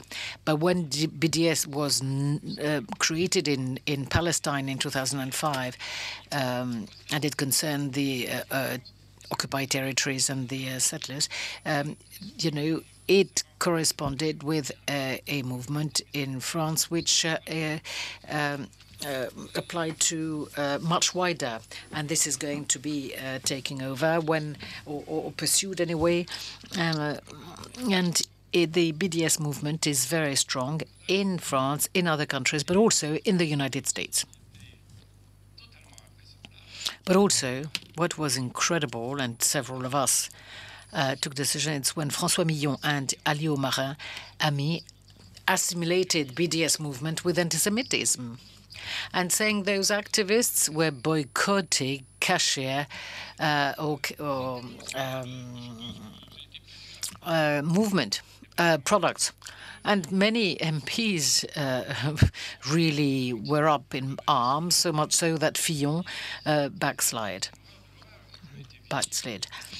But, when you are an expert in the Arab world, you're necessarily anti-Zionist, anti-Israeli, and why not anti-Semitic?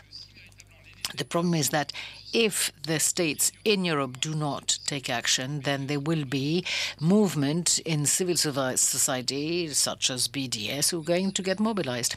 Monique, what do you think? So BDS serve the cause of the Palestinians, or, on the contrary, put in jeopardy? Well, I don't know. I can't give you an answer, because the BDS movement is only active amongst a small number of people.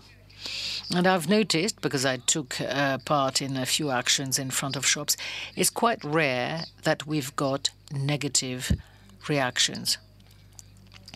When we put a banner with no to the product from the settlement, or when we, hand out brochures, we have very, very, very few negative reactions. And when we listen to the radio in France, and that the speech or the rhetoric is the Israeli ones, which is broadcast in almost all the radios, there is not very much that we can really do. You understand? I mean, we are in a situation where Jules Caesar is telling the war of the Gauls, and it's only his version which is the right one. In France, you can do whatever you want. The war of Israel against the Palestine people is told by the Israeli via the most of the radio in France. So this BDS movement is useful. It's not very efficient so far. I mean, the only efficiency is to ban these products. Thank you very much. So you raised a point which is the role of the media. We talked about the French policy vis-à-vis the Palestinians for decades, but we mustn't overlook the role of the media. They have carried the positions of Emmanuel Valls and Fidel Croix, etc. And so, question mark. And then, Véronique de Cazer, you wanted to go back to this anti-Semitism versus anti-Zionism. Yes. I would like to go back on a media campaign which is taking place at the moment on a new definition of anti-Semitism, which would enable to which says that, you know, this awareness of citizens vis-à-vis products from the settlement is anti-Semitic. Well, there's no definition on anti-Semitism. I mean, there's one definition which comes from the Holocaust Remembrance Association, which is based on the definition of the European Monitoring Observatory of Racism and Xenophobia. These centers have prepared definitions, but these definitions are far too wide and too vague. And because of the name, because, I mean, the memory of the Holocaust internationally is something fundamental, they tend today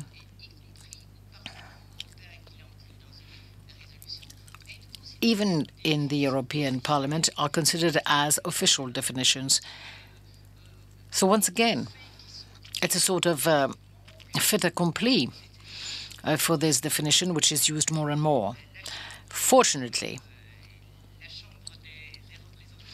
the House of Representatives in the UK has drafted a document, has written a document disputing and taking issue with this definition and showing all the biases that there were in that in these definitions. That's all part of the media campaign, which brings a lot of pressure to bear on people and on simple citizens. I mean, you know, when you're a citizen and you take part in a campaign against the product of the colonies or the settlement, you know, then it's not fair that the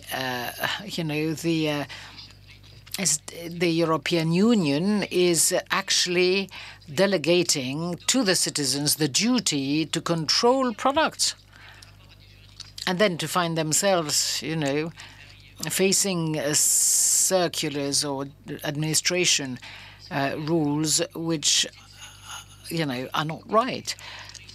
So, I mean, the legal definitions which are taken for granted are actually disputed by legal jurists. In Belgium, we don't have that sort of problems. We also have the Bds Campaign, which is more or less efficient. It's quite efficient for companies who, you know, locate in settlers and who are boycotted because they have actions there. But we didn't have these sort of attacks on activists. And we didn't have this actions by activists who actually act instead of the European Union and take risks for that. Okay, so now I feel another question. I feel that the public opinion is prepared to sanction Israeli, but not the government. So we go back to the issue of the French government position. There's another question. Can France change its strategic vision in the Middle East when its policy is based on an alliance with the United States that does not comply with fundamental rights? And another question, has France a policy which is too much connected to other objectives than the Israeli-Palestinian conflict? Yes, absolutely. I mean, even if it is a shaping issue of the foreign policy in France, whatever the president, he goes back to the same position. It's probably not the best vision especially since, you know, this is not the really real trend of and position of the French government to follow suit the American policies. I mean, the U.S. are a partner we cannot do anything without. We cannot replace the U.S. It's not our intention, but we can certainly have a role which consists in you know, giving incentives to the U.S. to do stuff. And the President Macron can have a close relationship with Trump and discuss this issue. Now, on BDS, I mean, there is a resort to the European Court of Justice by plaintiffs who have been sentenced. I mean, this is what I wanted to say on BDS. Elias Sambar, you wanted to say a few words. Yeah. These issues are all connected. First of all, it is not surprising that the issue of boycott it has such importance in France, whereas it is not as important in English-speaking countries and in other European countries. There is something which is really idiosyncratic to the French situation.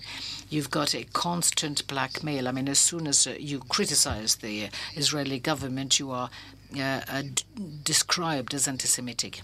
I would like to report two things that I've noticed during the 6 years of negotiations I've done between Washington and Madrid and others. I mean, for 4 years I was in charge of the Palestinian delegation on the issue of returnees.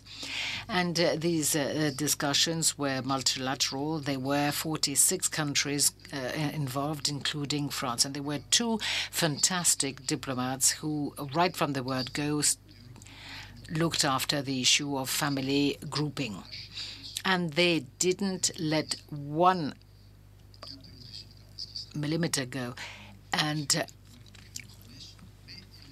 they didn't give any chance to the Israeli authorities to get away with it.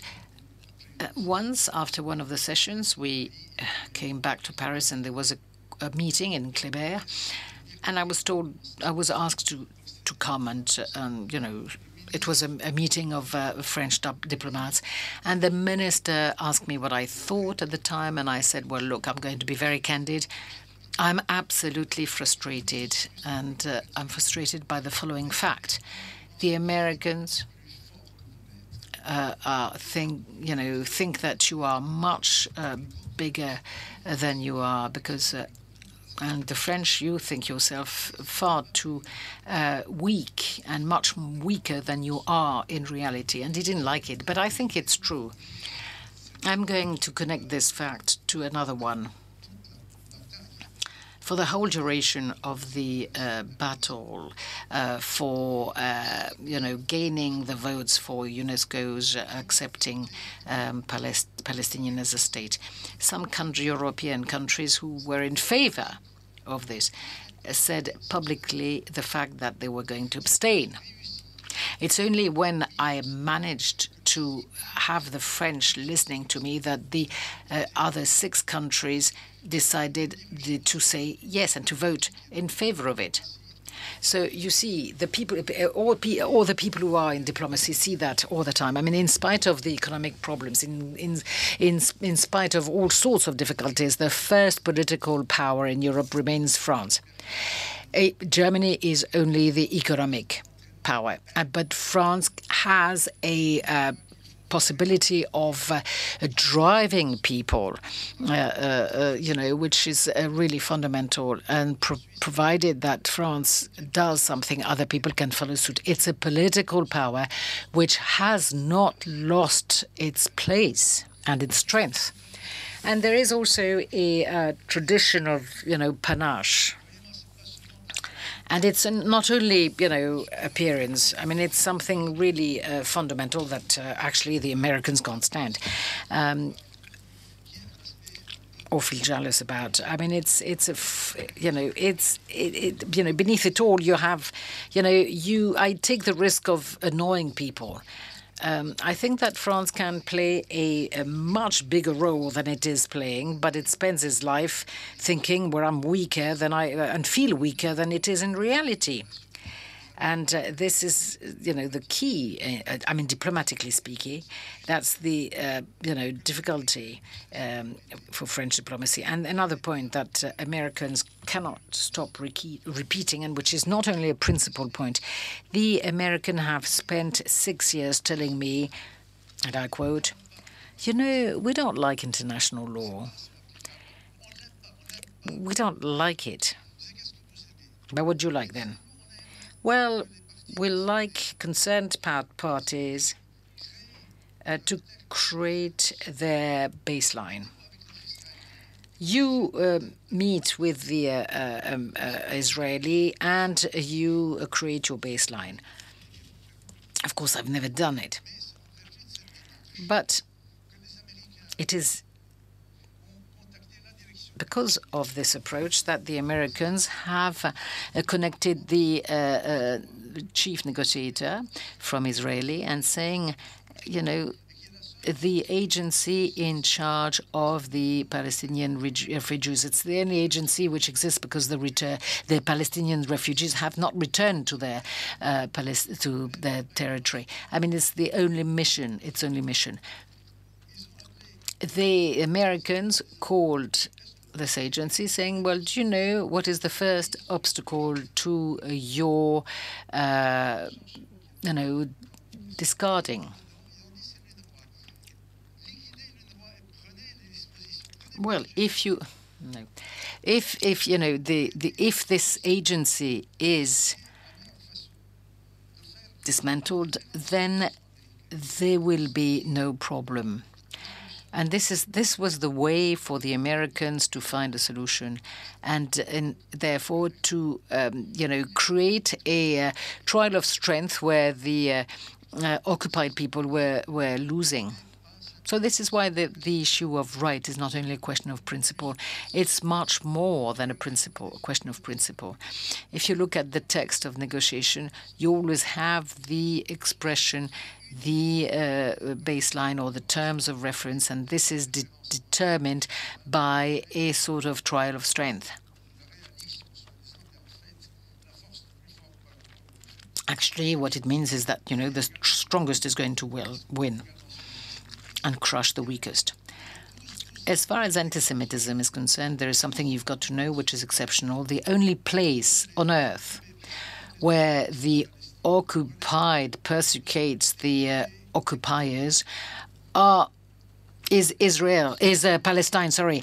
That is, we are persecuted and also executioners.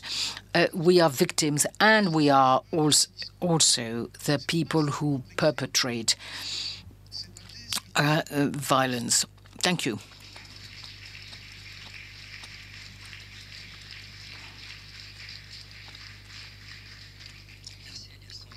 Thank you. Thank you, Elias.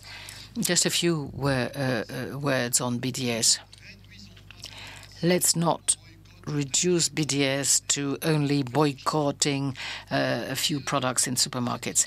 Elsewhere, it's another thing altogether. It's the biggest pension fund in Europe, which withdrew from the territories. It's one of the biggest northern bank which withdrew from the territories. It's Alstom and Veolia who withdrew from the territories. And you've got the former finance ministers who says if it continues, it's going to cost us $3 to $4 billion per year. So this is much bigger than French reality, i.e. only oranges or whatever products or Teva products which are not bought. Well, we're coming to the conclusion of this roundtable. There are a few questions, or 8 questions, that we haven't been able to answer. So I'm going to sort of quote them, and if you want to answer, do not hesitate. So there's a question of the two-state solution. Isn't it a utopian to keep that two-state solution, since on the ground we can see it's not possible? There's a question which, on the case of Salah Amouri, and then, the French-Israel 2018, full of cultural exchanges. What should we do?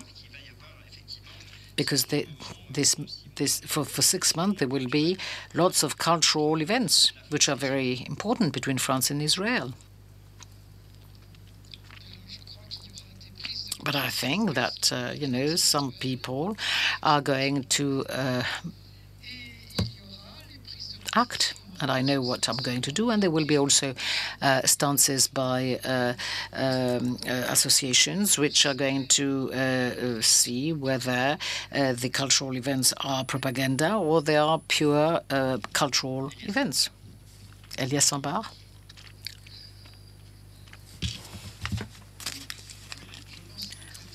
I think that the question is very important.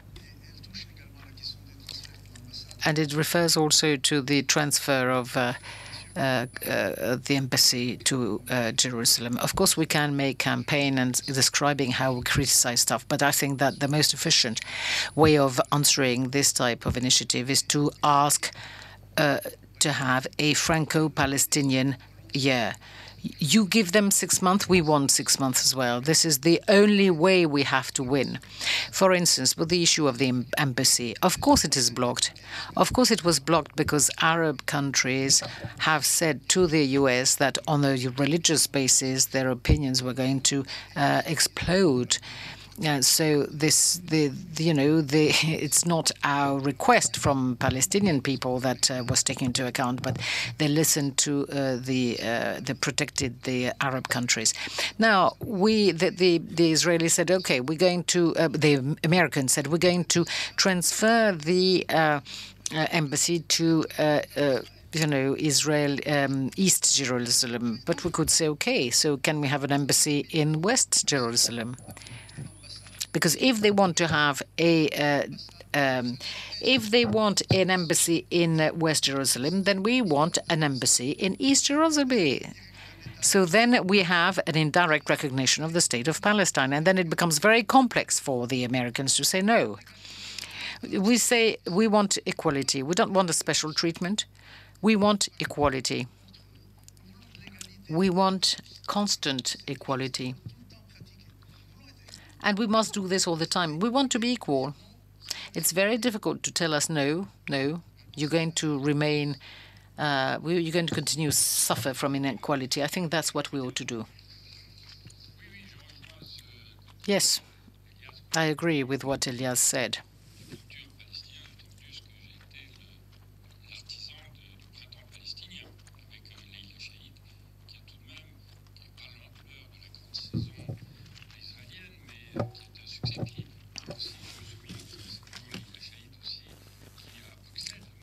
You see that you also have Maserat in Brussels, which was an event of a very big significance. And there was an event recently around the most advanced contemporary art creation.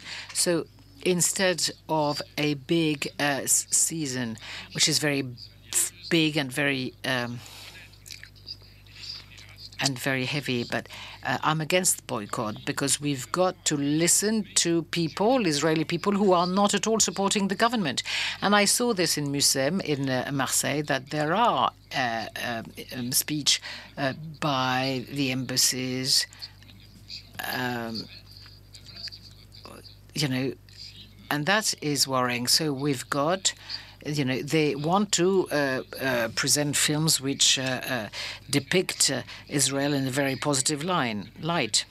So I'm absolutely convinced that culturally speaking, we've got also to listen to them. I mean, in Montpellier, there was a Israeli cinema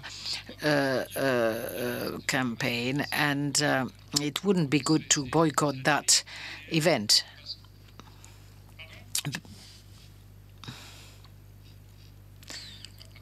Off microphone.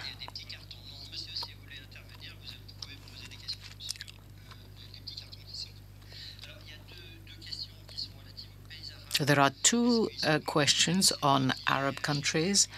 Are they in favor? I mean, are they prepared to act in favor of the Palestinian state? And then a question of France: is France not supporting too much Egypt, the United Emirates, and Saudi Arabia?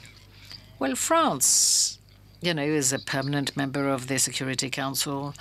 Has a special role in Europe, and actually I thank Elias to be the best diplomat representing France, because what you said was very interesting. But having said that, the experience I had in Northern Africa and the Middle East, we had disillusions from the Palestine policy, who wanted to instrumentalize the French and French policy.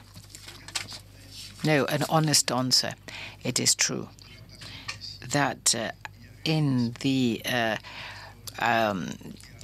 Palestine officials, there was a sort of strange attitude to really support the U.S. and thinking that the U.S. would alone have a solution. And they've been very gullible vis-à-vis the Israeli. The Israeli was saying, well, no point in looking and talking to other people. We only listen to the U.S. and the U.S. only listened to the Israeli. And it is true, for a very long time, the Palestine diplomats were only coming to Paris when all doors had been shut in Washington. I mean, it is true. And as soon as the door was ajar in the U.S., then they were going back to the U.S. But then, after a while, they started to understand that they had to, have the support of many countries and only one. But you're quite right. Well, given what France represents, France must have connections with the biggest partners in the Arab world. And there are two poles emerging at the moment, with Saudi Arabia, with these sort of very bold attitude of Mohammed bin Salman, and and Macron reacted with Lebanon. And then you've got Egypt, and whatever you think about General Sisi, you can't exclude having relations with this head of state. And the conclusion that we can draw is that France ought to get a bit more involved in the Palestine conflicts, and it should get in touch with the countries which count in the Middle East, that is Egypt, Saudi Arabia, and others. And then a question on Mrs. Kazer. Don't you think that this summon to the Israeli Commission could be the abandonment of this agreement? So the European Union, since the Lisbon Treaty, allows having this European citizen initiatives. What is it? Is that you can collect in member states of the European Union a total of 1 million signatures, provided that they are scattered in all these member states in an equal way. And there are very precise rules to be complied with. And from that moment on, you can remedy the lack of initiative by the European Parliament. If you provide this Europeans initiative, citizen initiative, the Commission have to do something.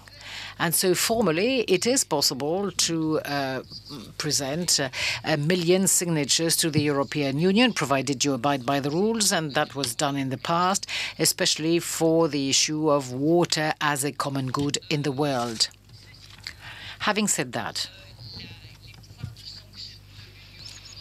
the ability to decide on sanctions by the European Union can be included in a treaty. In that case, the Commission has the initiative to decide on sanctions, or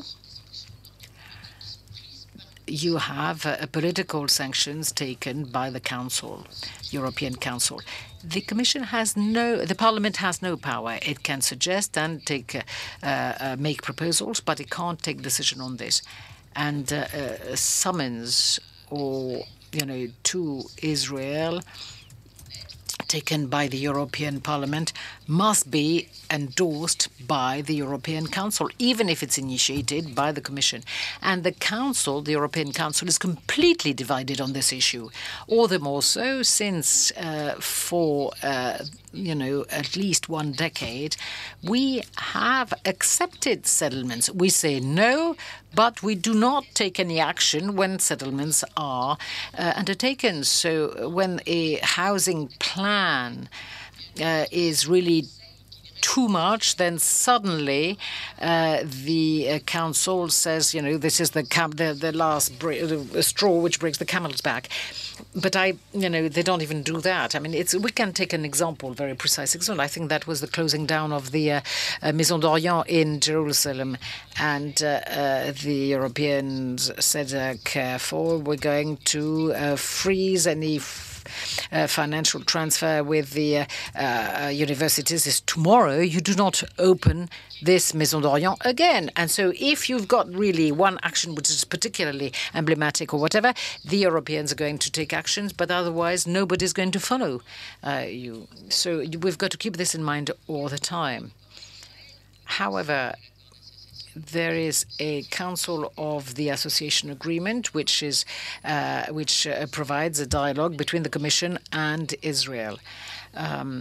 Some time ago, when the Bedouins were, the subject of some action, I dwelled on the situation.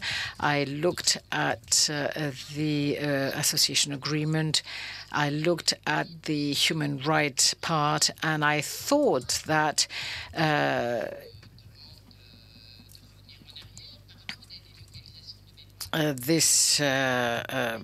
thought that this was going to be underlined, this question of Bedouins. Nothing was mentioned. And the only item under human rights was anti-Semitism in Europe. I do not think that anti-Semitism in Europe is not serious. It is a risk, and it is obviously something which has to be fought. But human rights in the relationship between Israel and the European Union does not limit itself to anti-Semitism. So in order to have summons, you need to have the right subject, and also you've got really to look at this question in detail. I also preside over associations of citizens, because European citizens is really a tank of energy which has to be supported. And when they're asking for the freeze of the association agreement, it's all very well. It's good theoretically, but practically speaking, nothing comes out of it. And when friends talk about it, I said, okay, that's a tool which can be useful and should be used, but do not believe that this request of freezing of the association agreement, if that request is not timely and does not happen at the right moment, it doesn't work. So we have many tools with Israel. We've got lots of programs, and we have loads of actions which ought to be looked into. When we ask Israeli to be partners, to be part of counterterrorism or fighting thugs or whatever, I mean, why? I mean, where do they have the experience from, if not, with Palestinians? So when we say France must do something strong, we're talking politics, and it's up to the citizens to talk about other issues. They don't necessarily need this to work right away. I think that they need to do so when they do so with a great deal of courage. Thank you. We're reaching the end of our conference. There are two pieces of information I'd like to share with you. First of all, the cultural boycott has a rigorous framework with the Palestinian Committee for Boycotts. And then the question of the right to be opposed to the Israeli policy will be a symposium in February organized by the France-Palestine organization. One last question now regarding which European states would follow France in the case of recognition of Palestine. There is one direct comment which will be a link with our closing. Is what will happen beyond this conference? Will they be signing an appeal for France to recognize a Palestinian state? So thank you to the participants of this round table. And I believe that the time has come for our conclusion. Donc Agnès Levallois qui conclut. Bonsoir. Il me revient la lourde tâche d'essayer de prononcer quelques mots à la fin de cette journée, longue journée qui a été dense, avec beaucoup de propos qui ont été tenus sur la situation actuelle, sur ce que l'on peut faire.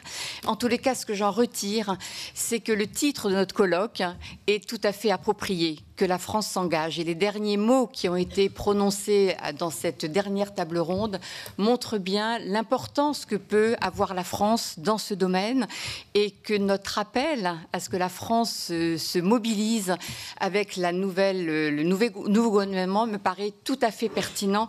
Et je crois qu'il faut absolument qu'on essaye de capitaliser sur tout ce qui a été dit, sur les différents aspects qui ont été traités tout au long de cette journée. Et c'est une phrase qui me paraît d'autant plus pertinente que la France s'engage. Comme l'a dit Elias Sambar, le temps joue contre la paix et non pour la paix. Et que le temps a déjà beaucoup trop duré avant qu'on arrive à une solution et qu'il n'y a plus de temps à perdre. Et que là, l'iReMMO, je crois, va essayer de continuer à labourer ce terrain, de se dire qu'on ne peut pas laisser tomber la question palestinienne. Et je reviens à ce qu'a dit Jean-Paul Chagnolot à l'ouverture de ce colloque qui a reparlé de la centralité de la question palestinienne. Je crois qu'on doit absolument tout le temps reparler de cette centralité qui a été un peu abandonnée depuis le déclenchement des révolutions arabes. C'est vrai qu'on a été les uns et les autres très sollicités à travailler sur la Tunisie, sur l'Égypte, la Syrie, mais ça ne doit pas occulter en aucun cas ce qui se passe en Palestine, et de réaffirmer la centralité de cette question palestinienne me paraît absolument indispensable. Parce que c'est vrai qu'on voit bien que l'immobilisme de cette communauté internationale est absolument terrifiant, parce que pendant ce temps-là, la situation, elle, sur le terrain, continue à se dégrader. Et je reprends ce mot de contradiction abordé par Jean-Paul ce matin. Et c'est vrai qu'il y a une énorme contradiction quand on parle de statu quo. Il n'y a pas de statu quo aujourd'hui en Palestine, puisqu'on a une colonisation qui ne cesse et qui continue tous les jours un peu plus à grignoter du terrain, et qui rend la solution, de ce fait, de plus en plus difficile, à se demander même si une solution aujourd'hui des deux États est une solution envisageable si on regarde la carte. Et ça a été dit ce matin par un des intervenants. De quelle carte parle-t-on aujourd'hui si on veut qu'un État palestinien puisse émerger à côté d'un État israélien ?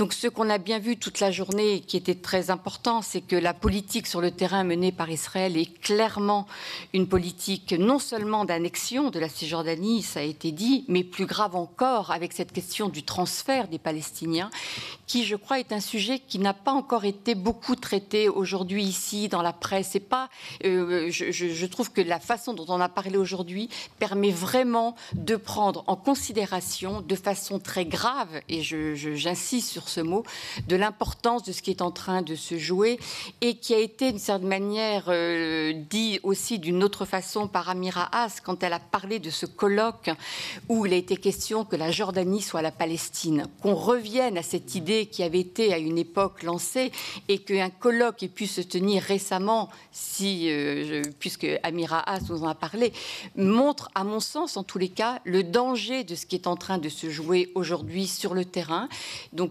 dont les observateurs se rendent compte parce qu'ils sont sur place, mais dont on n'a pas forcément beaucoup l'écho ici, et alors que ça doit nécessiter de notre part, là encore, une très forte mobilisation en raison du danger que représente cette évolution de la situation sur ce terrain qui aujourd'hui est encore plus grave que ce que l'on pouvait craindre quand on voit l'évolution depuis maintenant des années sur ce qui se passe. Qu'est-ce qu'on va faire? Est-ce qu'on va continuer à regarder? Est-ce qu'on va continuer à parler entre nous? Et là, ça me permet de répondre peut-être à ce qui a été dit ce matin par un des intervenants, Daniel Sheikh, qui dit qu'on parle entre nous. Est-ce que ça sert à quelque chose? Je crois que oui, ça sert à quelque chose et qu'il faut qu'on continue à parler. Il faut qu'on continue à parler entre nous, oui, avec d'autres, bien évidemment, également. L'un n'empêche pas l'autre, mais je crois que nous avons aussi tout à fait besoin, nous, d'avoir ces tribunes, ces endroits où nous pouvons nous exprimer, où nous permettons aussi à des acteurs israéliens, qui sont des acteurs israéliens qui n'ont pas forcément, qui sont en grande difficulté dans leur propre société avec ce qu'ils dénoncent, avec ce qu'ils écrivent, quand je pense évidemment à Amira Haas, mais également à B'Tselem, à tout ce travail qui a été notre député Ayman Aoudé, qui était là aussi et qui a dit des choses très fortes. Et je pense qu'il faut aussi qu'on les entende. Ils sont peut-être pas représentatifs de la majorité, mais ils ne représentent pas 1 ou 2%. Je ne crois pas qu'on puisse dire ça du député Ayman Aoudé, qui est à la tête d'une liste unifiée de 13 députés, donc ce n'est pas 3% ou 1%. Je ne pense pas que le journal Hors représente 1% de la population. C'est un journal qui est critiqué, mais qui est lu et qui a encore des lecteurs. Et donc je pense qu'à partir de là, il faut continuer aussi à leur donner la parole, aussi à leur permettre de venir ici et d'échanger avec nous, même si sur le fond, on a beaucoup de choses en commun. Ça n'est pas parce qu'on a des choses en commun qu'on va se priver de pouvoir échanger, de pouvoir parler, parce que je pense que c'est aussi des paroles qui portent et qui peuvent permettre de nous faire réfléchir, parce qu'on est là aussi, nous, pour réfléchir et pour entendre ce qui vient du terrain. Et en ça, ce n'est pas simplement parler entre nous. Je crois que ça va bien au-delà et on en a besoin. Et j'espère que nous continuerons à le faire. Et je pense que l'iReMMO continuera à le faire parce que nous pensons vraiment que c'est important. Il y a un autre... alors, je ne vais pas reprendre tout ce qui a été dit pendant cette journée. J'essaye simplement de vous livrer mes quelques réflexions ou les quelques mots sur lesquels je me suis arrêtée et qui m'ont paru importants. Il y a cette question de l'impunité qui a été abordée par Shawan Jabari, qui a parlé de la culture de l'impunité d'Israël. Et ça, je crois que c'est quelque chose, évidemment, d'extrêmement important. C'est quelque chose sur lequel on pourrait aussi continuer à réfléchir, parce que ça a beaucoup de conséquences quand on parle de cela. Et ça démontre, là encore, une fois de plus, que cette impunité, si on veut qu'elle soit remise en question, si je puis dire, il faut aussi pour cela une vraie volonté politique. Et est-ce qu'aujourd'hui, en France, en Europe, la volonté politique existe? Alors, je vais me raccrocher à ce qu'a dit Elia sur le fait que la France pouvait avoir un rôle moteur, qu'elle avait un poids finalement plus important que ce qu'elle imaginait avoir, pour justement essayer de porter cette parole politique dont on a besoin, que l'Europe doit absolument porter aujourd'hui, et d'autant plus aujourd'hui, lorsqu'on le voit à la politique américaine, lorsqu'on voit ce que veut faire Trump, ou pas d'ailleurs, parce que honnêtement, je ne sais pas très bien ce qu'il veut faire, à part quelques déclarations, mais en tous les cas, ça ne peut rien porter de positif, et je crois qu'il n'y a rien à attendre de bon de cette administration américaine pour le moment. Donc, ça renforce la possibilité ou la capacité que devrait avoir l'Europe à pouvoir agir et la France. Et donc c'est vrai que si nous avons eu envie à l'iReMMO d'organiser ce colloque, c'est justement pour cela, pour qu'il y ait une parole politique forte et que la France puisse porter cette voix en entraînant dans son sillage, si j'en crois Elias, c'est possible, d'autres pays européens, et ce qui serait évidemment une très bonne chose. Alors vous avez pensé que dans ce que je dis, il y a un côté quand même un peu bon sentiment, la paix est importante parce que c'est une belle idée. Oui, c'est une belle idée, mais ça n'est pas que une belle idée. La paix est aussi indispensable si on veut que la région connaisse une certaine stabilité. Et donc il y a aussi un côté assez égoïste à vouloir la paix pour les Palestiniens, pour les Israéliens, mais pas seulement pour ces deux peuples concernés, mais pour nous aussi, parce que c'est vrai que tant qu'il n'y aura pas de paix, on voit bien que la Palestine va continuer à être un foyer d'instabilité où la radicalité ne peut que se développer et ça ne peut pas être autrement. Comment peut-on vivre normalement quand on subit des humiliations toute la journée, des frustrations et en se rendant compte qu'il n'y a aucune réaction? Donc on se doit aussi, en termes de politique, de réel politique, c'est un mot à la mode, de contribuer ou en tous les cas d'essayer de faire bouger les choses pour qu'on sorte de cette situation. Parce que n'oublions pas, c'est peut-être idiot de le dire, mais la tragédie palestinienne, j'aime bien la phrase de Monique, ce qui se passe en Palestine aujourd'hui, c'est un des derniers conflits coloniaux au monde. C'est une des dernières situations coloniales au monde. Et que ça, c'est quand même a priori complètement inadmissible qu'au XXIe siècle, on soit encore en train de se battre contre une situation coloniale. Et je crois qu'il faut là appeler les choses par leur nom. Et c'est important de bien nommer les choses. Alors, il ne s'agissait pas aujourd'hui, et ça n'a pas été le cas, de savoir quelle était la solution. Les paramètres sont connus, toutes les négociations, toutes les discussions. Et pour reprendre ce qu'a dit quelqu'un, c'est vrai qu'il y a beaucoup plus de processus que de paix depuis des années et des années. Donc, il serait temps de sortir d'un processus pour arriver véritablement à la paix. Et ça me rappelle cette phrase qui avait été prononcée par Shamir lorsqu'il avait été à la conférence de Madrid, où il avait dit cette chose absolument terrible, qui était de toute façon, on fera tellement traîner les choses qu'il n'y aura jamais de paix. Pardon ?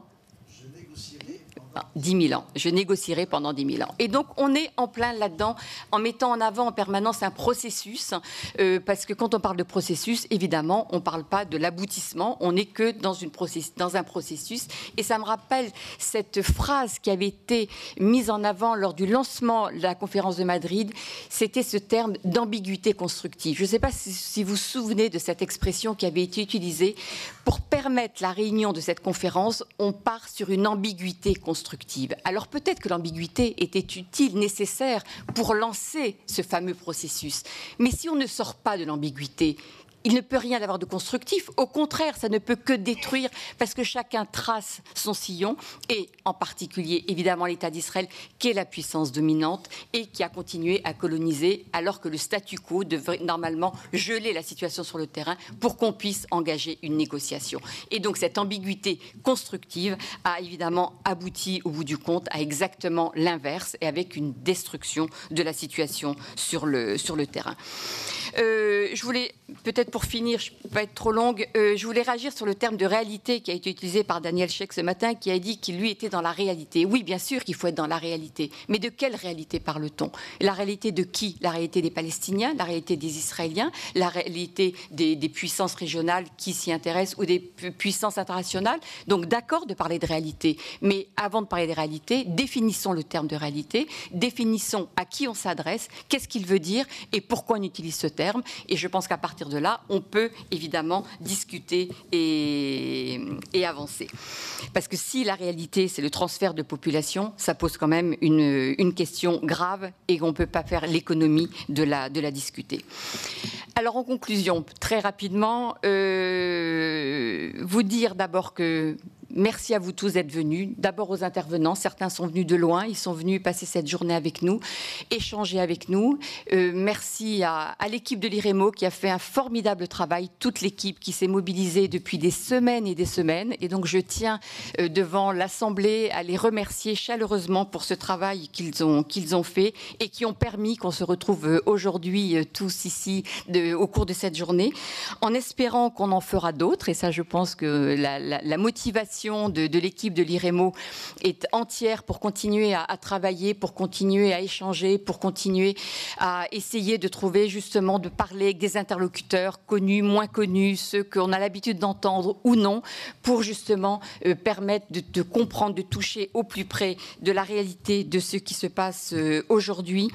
Et avec cet appel que je renouvelle pour la dernière fois, de cet appel de la France à agir, en espérant que nos travaux auront un écho. En tous les cas, on va essayer de faire en sorte que ces travaux, cette journée, aient un écho, pour essayer de mobiliser cette diplomatie française, et en espérant qu'il y aura un impact ou un élan peut-être nouveau dans les mois à venir. Je vous remercie.